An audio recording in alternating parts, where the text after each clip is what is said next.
Gente Negócios. Oferecimento. Grant Thornton. Transformar é necessário, evoluir é essencial. Lide Litoral Paulista. Quem é líder, participa. E Andi Futebol. Aprovada pelos apaixonados por futebol. Olá, seja muito bem-vindo ao Gente Negócios, que hoje traz até você a história da Laila Ferreira. A Laila, que é diretora de planejamento do LIDE, Empreendedor Litoral Paulista, e também arquiteta. Tudo bem, Laila? Seja muito bem-vinda, como vai? Tudo bem, obrigada. Estou muito feliz pelo convite. E a gente conversa também aqui com o Jarbas. Jarbas, bate-papo interessante hoje, promete, Interessante, hein? A Laila é uma amiga, é a pessoa que tem convivido comigo aí nos últimos 2 anos, né, Laila? E é uma pessoa, assim, incrível, que, aliás, fez a Casa LIDE, que é o lugar que a gente está gravando hoje.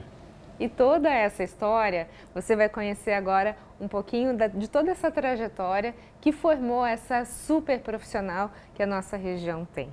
Laila, conta pra gente como é que começou a sua história com a arquitetura. Se é que começou pela arquitetura? Então, não, na verdade não começou.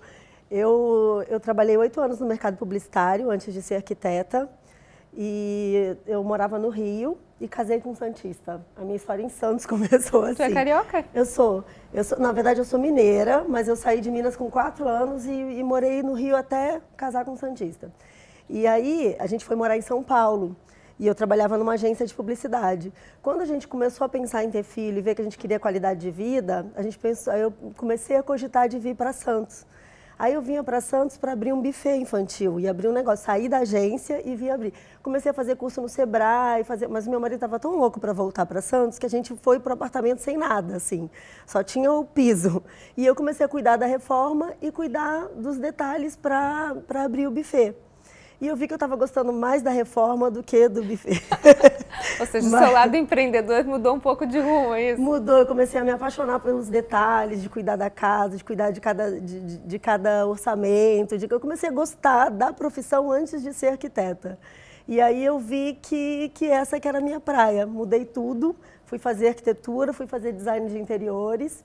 E comecei a trabalhar nessa área porque assim, eu me apaixonei pela área fazendo. E estou aqui até hoje. Primeira pergunta, o buffet saiu ou não? Não, eu mudei no meio do caminho. Eu vi que a minha paixão estava sendo a arquitetura. E aí eu fiz os dois ao mesmo tempo, fiz arquitetura e design de interiores. Porque pesquisando eu vi que assim, tem uma certa limitação, design de interiores você faz mais rápido, né? São 2 anos. Mas tem uma limitação de área que você pode trabalhar, de conhecimento. Então, eu resolvi fazer os dois. Acho que até para trazer essa realidade para as pessoas, né, Laila, quando a gente fala de arquitetura, ela realmente é um campo muito amplo. Né? Você tem a parte de urbanismo, parte de locomoção, mobilidade, não é só falar da casa, falar do interior, né? Não, a arquitetura é amplo demais. Assim, você pode fazer arquitetura e ir para uma área de design de mobiliário, você pode ir para design de mobiliário de cidade, urbanismo, é muito amplo mesmo, assim, então, na verdade, o que a gente vai fazendo, a gente vai vendo para que área a gente vai se apaixonando enquanto está na faculdade, mas ela toda se completa, entendeu? Assim, eu entender de urbanismo é importante até para eu fazer uma casa, até para eu entender como essa pessoa vai usar a casa, então é tudo muito complementar. Mas é amplo. E teve muita dúvida para mudar ou foi muito rápido, foi um estalo e falou, vou mudar de profissão, vou deixar o marketing de lado? Na verdade, foi rápido para eu fazer essa mudança, porque eu entendi que eu saí da publicidade para vir para a cidade por qualidade de vida. E eu entendi que qualidade de vida também é você trabalhar com o que você ama, com o que você gosta. Então, isso foi muito claro para mim que tinha que ser arquitetura. E eu entrei na faculdade de arquitetura com uma visão muito empresarial. Eu acho que por isso também que eu vim parar no LIDE, por isso que eu tenho essa visão meio de empreender. Eu não me sinto só arquiteta, eu me sinto empresária mesmo. Eu entrei com essa visão, porque na época eu estava fazendo curso no Sebrae, eu estava fazendo plano de negócio para abrir um buffet. Então, entrar na arquitetura foi assim, eu quero trabalhar como arquiteta, então eu vou ter um escritório de arquitetura. O que eu preciso para ter um escritório de arquitetura? Então, eu preciso da formação. Eu já entrei na faculdade sabendo que aquilo ali era um passo para o meu escritório de arquitetura, entendeu? Então, eu entrei com uma cabeça muito empresarial na faculdade. Obviamente, durante a faculdade, eu me apaixonei por arquitetura em si, porque assim, eu tive alguns professores maravilhosos que me fizeram me apaixonar pela arquitetura. mas eu entrei com uma visão mais empresarial. E o que o marketing influenciou na tua carreira como arquiteta? Então, no início, eu achava que o que eu tinha de conhecimento, de publicidade, eu ia usar só para mim, para o meu nome, para o nome do meu escritório, para divulgar a minha marca. Depois de um tempo, eu entendi que não, que eu podia usar isso também para o cliente. E esse foi um processo que eu fui fazendo de mudança no escritório. Eu comecei com o escritório com o meu nome, era Laila Ferreira Arquitetura de Interiores, como a maioria dos arquitetos faz. E com o tempo eu entendi que todo o conhecimento que eu tinha de marketing eu podia usar dentro dos processos do escritório. A minha forma de criação hoje no escritório é a forma de criação de uma agência de publicidade. Então eu trouxe processos da agência de publicidade para dentro da criação. Em publicidade você não faz nada que não seja muito especificamente voltado para um público-alvo, para aquele público-alvo do seu produto. E em arquitetura, muitas vezes os arquitetos eles têm um estilo próprio. Você entende se você gosta ou não desse estilo e aí você contrata o arquiteto e já sabe como vai ficar a sua casa. No meu caso, como eu trouxe esse trabalho da publicidade, eu estudo a fundo como é que o cliente vai usar a casa, qual é o estilo que ele gosta. Às vezes ele nem sabe, mas a gente tem formas no escritório de buscar qual é o estilo que vai agradar mais a ele. E aí, dentro desse estilo, eu faço a casa dele, dentro da forma como ele vai usar. Então, esse foi um processo que eu trouxe da publicidade. Fiz uma marca nova, que é a Origem Arch Design. Ela tem um brand completamente voltado para o cliente, que é a forma como a gente trabalha no escritório. E isso tudo veio da publicidade também. É como eu trouxe a publicidade para dentro da arquitetura. Você falou agora uma expressão interessante, como a gente trabalha no escritório. Quer dizer, você começou como uma pessoa, uma empresária, e hoje você tem um grupo de pessoas que você gerencia. Como é que você vê essa evolução em termos empresariais? É muito complicado você sair do seu negócio único e expandir de forma que você atenda o seu cliente de forma correta, assertiva e ao mesmo tempo você gerencia essa equipe? Eu acho interessante você me perguntar isso porque também, na verdade, acaba sendo uma continuação do que eu estava respondendo antes. Quando eu fiz essa mudança de tirar o meu nome da frente do escritório e ele virar o Origem Arch Design, foi justamente porque eu não faço nada sozinha. Quando eu mostro um projeto para o cliente, para aquele projeto, né, o Jarbas sabe, quando eu mostrei aqui o 3D, as imagens para ele aqui, para esse 3D virar realidade, é muita gente no meio do caminho. Tem a minha equipe do escritório, que me ajuda bastante. Tem que a gente lá dividido entre as pessoas que cuidam mais de obra e orçamento e as que cuidam mais de criação, porque eu acho que também cada um tem habilidades diferentes e as pessoas precisam estar onde elas vão desenvolver melhor a habilidade delas. Isso eu aprendi muito como empresária. Tem as lojas parceiras que vão fazer cada pecinha ali que está no projeto virar realidade, cada loja dessa com seus funcionários, Então, assim, é muita gente no meio do caminho para fazer aquele projeto que você viu ali no 3D virar realidade. Então, eu acho que, assim, não era nem justo ter o meu nome, assim, é uma equipe. E isso já está dentro, assim, você vai sempre me ouvir falar nossa equipe, já sai naturalmente. Assim. Eu acho que esse é o grande diferencial. E né? bacana, Roberto, esse modelo que a Laila está falando. Quando eu trouxe o projeto, era um sonho de criar a Casa Lead. Na verdade, existem 4 no Brasil, a nossa é a segunda, 4 no mundo, né? Que o Lead hoje é global, a nossa é a segunda. E quando eu trouxe o projeto, a Laila bateu um papo comigo, falou, é isso aqui. Teve uma segunda reunião, ela falou, é essa ideia que você está imaginando, e mostrou um escritório, até de uma afiliada nossa aqui do Lead. Eu falei, a ideia é mais ou menos essa. Ela fez um projeto diferente daquele, seguindo aquela linha, e ficou, eu não consegui reclamar, eu não consegui dar palpite, ficou tão perfeito, ficou tão a cara do que eu queria, que ficou muito legal, fiquei encantado. Primeira parte do projeto. E depois, na hora de fazer o projeto, de colocar em pé, ficou exatamente o que eu queria. Obviamente que na hora H tem um detalhezinho, outro, que ela falou, vou melhorar a iluminação aqui, vou melhorar esse ponto, e ela ia apresentando e ia construindo. E ficou exatamente o que eu queria. E a gente recebe as pessoas aqui, todo mundo elogia, todo mundo fica encantado com o nosso espaço. Então, parabéns, Laila. Pensar essa Casa Lead, Laila, quando você... o que o Jarbas está trazendo, eu acho que é um ponto muito importante. Você captar o que o cliente quer. Né? Porque às vezes ele vem cheio de emoção e às vezes pede, de repente, alguma coisa que é impossível. Acho que você já deve ter tido alguns pedidos impossíveis de serem realizados. Mas você, como o Jarbas disse, você consegue captar exatamente a essência do que o cliente deseja. Existe uma técnica para isso? Como é que você faz isso? Existe uma técnica, um processo que a gente criou no escritório para trabalhar para eu entender o cliente de forma bem detalhada. Você viu que ele falou assim, eu conversei com ela e depois, como se fosse uma mágica, eu trouxe o projeto que ele queria. Não foi, a gente teve muita conversa no meio do caminho. São coisas que eu vou perguntando, a gente trabalha com... Eu tenho umas cartelas. No caso do Jarbas eu não precisei muito, porque só de mostrar algumas referências ele já me falou e eu já estava dentro do lead. Então eu já conhecia o lead, já sabia como a casa ia ser usada. Então é como se eu estivesse fazendo para mim também. Né? Estamos aqui usando e todos os filiados podem usar a casa também, o espaço. Então eu já conhecia como seria o uso, como é que... E eu fui entendendo o que o Jarbas estava pensando também para esse espaço, com perguntas, eu tenho algumas cartelas, no caso de cliente, que assim, às vezes se eu perguntar ao cliente, você gosta de quê? Você gosta de um projeto mais clássico ou minimalista? Ele não vai saber o que é. Então eu tenho umas cartelas que eu mando para ele, que eu mostro. E aí, nessas cartelas, estrategicamente, eu tenho projetos ali aleatórios. E eu peço para ele me enumerar qual que ele gostou mais, ou se ele não gostou muito de alguma coisa que está ali em alguma foto. E aí eu vou montando depois um esquema, vendo todas essas cartelas com a resposta dele, eu vou entendendo qual é. Esse cliente aqui acho que ele é mais clássico. Esse aqui é mais clássico, mas ele gostou de alguns itens modernos, então vamos dar uma misturada. A gente junta no escritório e vai interpretando. Inclusive, hoje a gente fez esse trabalho no escritório, porque hoje a gente começou um projeto novo. E eu recebo essas informações do marido, da esposa, se tiver um filho um pouquinho mais velho que vai conseguir me responder também. E se for pequenininho, eu vou conversando para eu tentar puxar alguma coisa que eu sei que vai surpreender. E de cada um da casa, eu peço para cada um me responder separadamente. E aí a gente fez hoje esse estudo, a gente junta tudo e a gente vai entendendo o que pode agradar esse cliente. E uma coisa que faz parte desse processo que veio da publicidade eu não vejo só o que está usando, que é a tendência.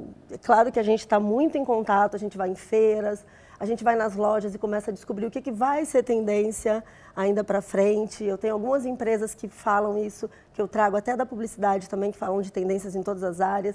Então a gente estuda muito isso. Só que eu não vou usar a tendência só por usar, só porque é moda.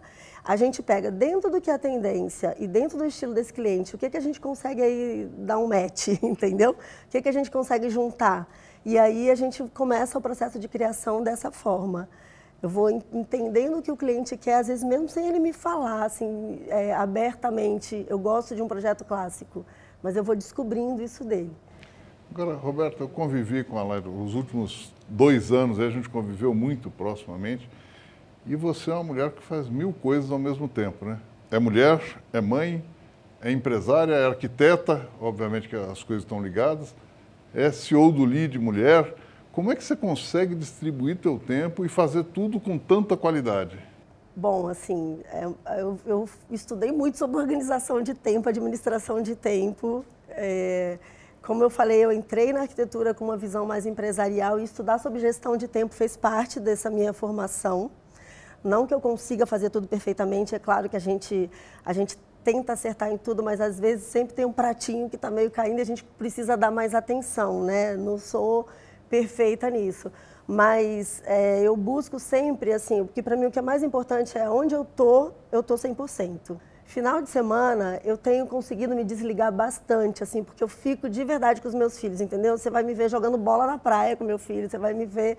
Então, assim, aproveito para descansar também, ter aquele momento ali de não fazer nada, de ler um livro, com meu marido, com os meus amigos. Então, eu aproveito realmente para me divertir, para me distrair. Então, assim, eu acho que esse é um pouco do segredo. Onde você está, você tem que estar. Agora, o Jarbas falou, eu trouxe um ponto importante. Você foi presidente do Lead Mulher, né? Que era um lead formado só por mulheres e era a referência dessas mulheres. Como é que foi coordenar, trazer novas ideias para esse time promissor que enfrenta muitos homens no mercado de trabalho? Incomoda muita gente.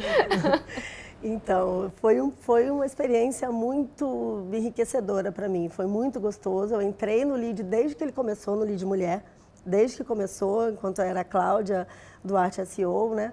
E depois veio a pandemia, a gente foi conseguindo sobreviver ali online, como todos, né, nesse momento. E aí, nesse momento que eu acabei me tornando a CEO do Lead Mulher. foi muito gostoso, assim, eu conheci muita gente que talvez eu não conheceria, essa é uma das coisas importantes do LEAD, né? Eu conheci muita gente que talvez eu não conheceria se eu estivesse aqui. Eu tive oportunidades de me desenvolver um pouco mais nessa parte da fala, nessa parte de oratória, porque a gente apresenta os eventos. Isso também foi muito enriquecedor para mim, até profissionalmente.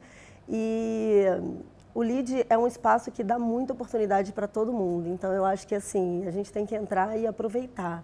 Eu vejo que algumas pessoas conseguem fazer isso bem, mesmo não tanto como eu estava de CEO, né? E o que eu achei interessante foi também, assim, no finalzinho do LEAD Mulher, eu ter participado desse processo de transição, né, Jarbas? Foi muito gostoso ali esse processo da gente criando o LEAD empreendedor, a gente entendendo que não é o momento de também estar só separando mulher, separando jovem, que era enriquecedor para todo mundo, essa mistura. O LEAD empreendedor, ele veio como uma alternativa, é isso? Ao LEAD Futuro e ao LEAD Mulher, foi a junção dos dois? O LEAD Empreendedores, ele não é a junção dos dois, ele é um novo LEAD. O que acontece? No LEAD Mulher, tem mulheres empresárias, o LEAD Futuro eram empresários até 40 anos, né? 39 anos.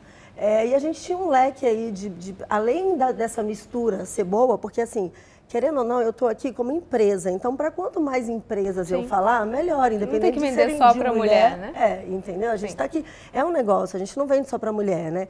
Então, para quanto mais empresas eu falar, melhor. Então, essa já foi a principal característica boa do surgimento desse LEAD de empreendedores.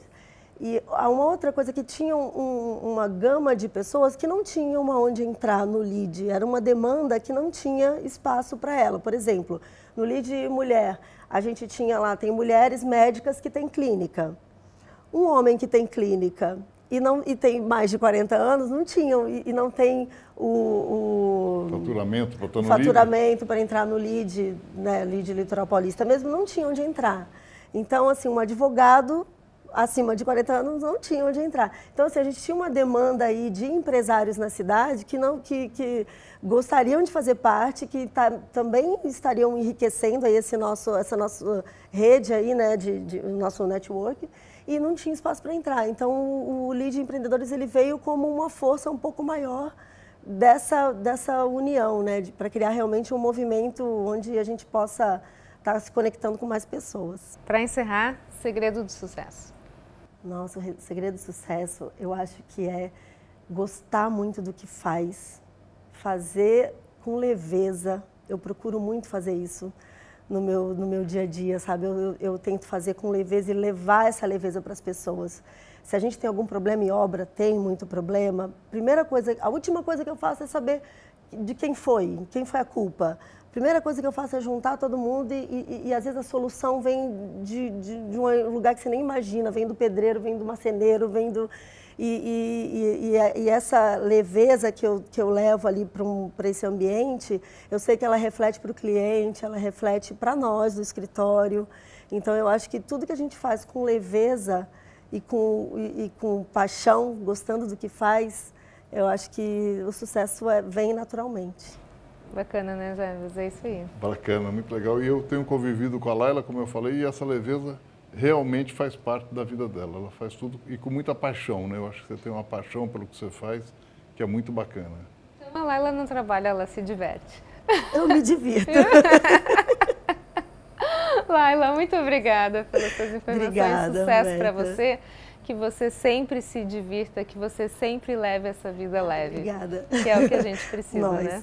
Isso aí. Obrigado, Laila. Obrigado, Roberta. Obrigada. No próximo bloco, você conhece a história de Gustavo Gottfried. Não sai daí, a gente volta já já. O que nos move, nos transporta para o futuro. Dinamismo para acompanhar as evoluções tecnológicas e os novos modelos de negócios. Dinamismo para inovar. Se superar as expectativas é importante para você, é importante para nós também. Oferecemos soluções completas para potencializar o crescimento sustentável do seu negócio e projetá-lo para o futuro. Esteja onde estiver, conte com a gente.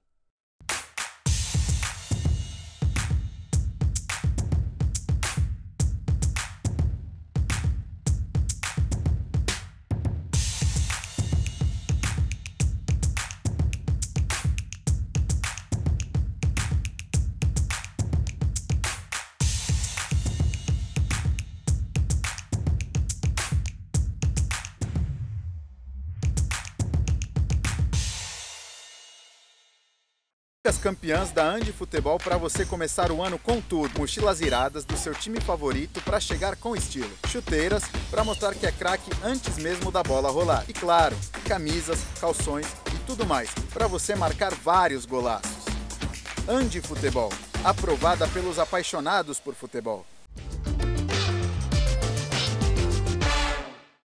Gente Negócios está de volta e agora é a hora da gente conhecer a história de Gustavo Gottfried, proprietário da Acta Motors, que representa a Kia, Peugeot e Citroën. Tudo bem, Gustavo? Seja muito bem-vindo. É isso aí. Obrigado, Roberta. Prazer estar aqui no programa com vocês. E é isso aí, né? Esse ano completando 30 anos de jornada profissional com automóveis. Parece que foi ontem. Então conta pra gente, porque eu acabei de ler agora algo que me surpreendeu. Você começou com que idade no setor? Eu comecei com 17 anos. O meu primeiro CNPJ, eu tive que ser emancipado e eu tenho guardado até hoje a inscrição. Quando eu tinha 17 anos, 1992, eu comecei com um pequeno lava-rápido, que fazia lavagem, polimento e também vendia alguns carros na frente. E isso foi o começo aí de toda a história da Acta Motors. E Gustavo, como é que começou essa história? Sua família já te incentivava nesse ramo? Eles são desse ramo? Não. Não. Meu pai é profissional da saúde, minha mãe na época também era dentista, hoje não mais, hoje ela é empresária, mas na época ela era dentista, meu pai é médico. Mas eu sempre gostei muito de negócios, desde pequeno. Eu já vendia gibi na porta de casa, eu quando tinha 13, 14 anos eu comecei a fazer triatlon. E aí eu comecei a comprar e vender as bicicletas que eu tinha, então eu pegava a bicicleta, montava e vendia na corrida. E aí comecei bem jovem. Aí quando eu passei na faculdade, meu pai me presenteou com um carro, só que eu fiquei desconfortável com esse presente, porque eu praticamente nunca tinha ganhado nada muito caro, eu nunca gostei de pedir as coisas. Faculdade do quê, Gustavo? Eu fiz Direito e Administração. Eu tinha 17 anos, eu nem sabia o que eu queria fazer da vida, mas prestei as duas, passei. E aí, depois de 30 dias que eu tinha ganhado esse carro, eu pensei bem e falei, quer saber, eu vou vender o carro e vou começar a comprar e vender carro. E meu pai quis me internar no manicômio, porque ele falou que eu tinha que estudar, eu fazia 2 faculdades, como é que eu ia comprar e vender carro. Mas aí ele conversou com um amigo dele, que era do ramo, e falou, olha, deixa ele, se daqui a 3 meses ele tiver um capital maior que o valor do carro, você deixa ele continuar. Se o capital tiver menor, você pega o presente de volta. E aí, graças a Deus, foi indo. Apanhei muito no começo, porque como os meus pais não eram do setor empresarial, eu era muito novo, eu não tive ninguém que me ensinou. Então, hoje eu vejo alguns jovens que têm oportunidade de serem ensinados, de ter tutores, né? Eu não tive. Eu perdi muito, eu quase quebrei com 17, 18 anos, porque eu perdi todo o meu dinheiro num negócio mal feito, que eu fui mal orientado. Mas aí começamos de novo. E o brasileiro é persistente. Aí, a partir daí, eu tive uma outra loja de automóveis. E aí, em 2011, eu fui nomeado pela Kia Motors do Brasil na primeira loja em Osasco. Eu nunca nem tinha ido para Osasco na vida, mas como já tinha em Santos a representação da Kia, lá era um open point, né? As montadoras chamam open point, é uma área que você tem disponibilidade para montar uma concessionária. E aí, acabei montando lá, depois montamos em Alphaville, no ano seguinte, depois em São Paulo, e aí em 2015 só eu consegui montar a primeira operação em Santos, como bandeira, né? Não como loja multimarcas. E aí na sequência veio a Peugeot e esse ano não, 2022, nós conseguimos a Citroën. Então fizemos a nossa trimarca aqui na Baixada e mais a loja que a gente tem em São Paulo. E você fala da Citroën, né? Quando você decidiu, assim, no meio da pandemia, você tomou a decisão de adquirir a marca, muita gente achou que você era louco, né? Eu digo que o empresário... como é que foi esse processo de decisão? Eu digo o seguinte, o empresário no Brasil, ele está numa linha tênue entre a coragem e a loucura. É isso. Às vezes muito mais louco do que corajoso. Muito mais louco. E a gente tem que fazer avaliações de mercado, né? Hoje, o nosso custo operacional como empresário, ele é altíssimo. Então, o que nós temos que fazer é aumentar a quantidade de produto na prateleira com o mesmo custo. Então, eu tenho a mão de obra, eu tenho espaço, eu tenho que ter produto para poder cotizar isso aí. Então, nós compramos a operação da Citroën em Santos para justamente aumentar esse volume de produtos e, consequentemente, conseguir ratear melhor o custo. E aí foi um sucesso. Com o lançamento do C3 agora, então, a marca está de vento em popa. E a Acta bateu o recorde de venda de C3, né? Sim, mesmo sim. estando numa região nacionalmente pequena, né? O market share, o que é o market share? Market share é uma nomenclatura que as empresas fazem para determinar a participação de mercado de algum produto em alguma área. Então a gente tem o market share da marca nacional e o market share regional. Então o market share das nossas marcas na região de Santos, da Baixada Santista, é um dos maiores do Brasil. Da Citroën é o maior do Brasil, da Peugeot está entre os 2 maiores e da Kia está entre os 3 maiores do Brasil. Obviamente não em volume absoluto, porque você tem capitais que você tem um emplacamento maior. Mas hoje, o emplacamento da Baixada Santista, que é em torno de 1.000 veículos por mês, de todas as 9 cidades da Baixada, em torno de 1.000 veículos 0 km em placa por mês. Nosso percentual está entre um dos maiores do Brasil dentro da região. O que você traria hoje para quem está tentando empreender no Brasil, nesse momento que a gente pensa ainda que é um momento tenso, né, um momento político onde tem muito empresário inseguro com o que vai acontecer na nossa economia? A gente veio de uma situação pandêmica, depois de uma troca de governo. O que a gente pode esperar desse momento econômico aqui do nosso país? Bom, a primeira coisa que eu acho é que a pessoa não pode ficar na zona de conforto dela. Se a pessoa ficar na zona de conforto, ela acaba não evoluindo e a concorrência acaba engolindo. É isso que acontece. Então a gente tem que estar sempre na frente da concorrência, sempre inovando e o mais importante, sempre se aperfeiçoando. Eu digo para o meu time, eu falo, a gente hoje tem que ser melhor que ontem e amanhã tem que ser melhor que hoje. Porque todo dia a gente tem que aprender alguma coisa, seja num problema de atendimento, que isso acontece, a gente está no varejo. Então, a gente tem que fazer um aperfeiçoamento diário. Isso é uma coisa que eu aprendi desde lá de trás. Eu errei muito, mas você tem que estar preparado para errar. E não pode desistir no primeiro erro, nem no segundo, nem no terceiro, porque os erros eles vão continuar e quanto mais aperfeiçoado você tiver, maior é a consequência do erro, porque mais você vai estar arriscando. É óbvio que você tem que administrar, se der tudo errado, eu consigo sobreviver? Você tem que ter essa válvula de escape, porque... Que é a questão da responsabilidade. Exatamente. Né? A gente já deu vários tiros que foram errados. Mas, graças a Deus, foram tiros que não comprometeram o nosso negócio. Último recado aqui para os nossos telespectadores, o que a gente pode trazer de perspectivas para 2023? Olha, essa é a pergunta do milhão. A gente está sentindo que, obviamente, a gente tem o país dividido, né? Então, aqueles que votaram no presidente eleito estão muito confortáveis em fazer investimentos. Os que não votaram estão um pouco, vamos dizer, retraídos. Mas eu acredito que vai ter uma injeção de dinheiro na economia, que a economia vai andar, a gente está sentindo isso. O nosso mês de janeiro, por exemplo, foi um dos melhores meses de janeiro dos últimos anos. O mês de janeiro para o mercado de automóveis é um mês que ele é difícil, porque é um mês que o cidadão começa com todas as contas, IPTU, IPVA, matrícula, mensalidade, então, e férias, né? Geralmente as pessoas estão viajando. O mercado de varejo de shopping é um mercado que ferve em janeiro porque a pessoa está no shopping, não está na concessionária comprando carro. Mas a gente sentiu já que foi um janeiro que foi bom para nós, então a gente está confiante, a gente está com estoque bem elevado para poder atender as demandas. Fizemos um investimento grande agora, fizemos uma construção nova na nova loja da Kia, que fica no complexo da São Francisco, então a gente agora realmente está com a trimarca totalmente atualizada nos moldes atuais, que é um investimento grande. Então a gente está acreditando que o mercado vai reagir bem aí nos próximos anos. Gustavo, muito obrigada pelas suas informações, Nada. Sucesso para você. Obrigado. Muito sucesso e muita coragem. Obrigado aqui no programa com vocês. Parabéns, Jarbas, parabéns, Roberta aí. E vamos com tudo em 2023. Isso aí. Obrigada, Jarbas. Obrigado, Roberto.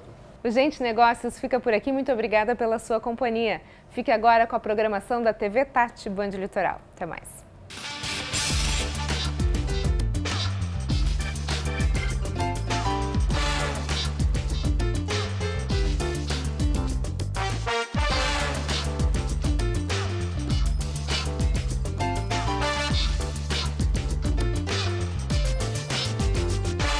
Gente Negócios. Oferecimento.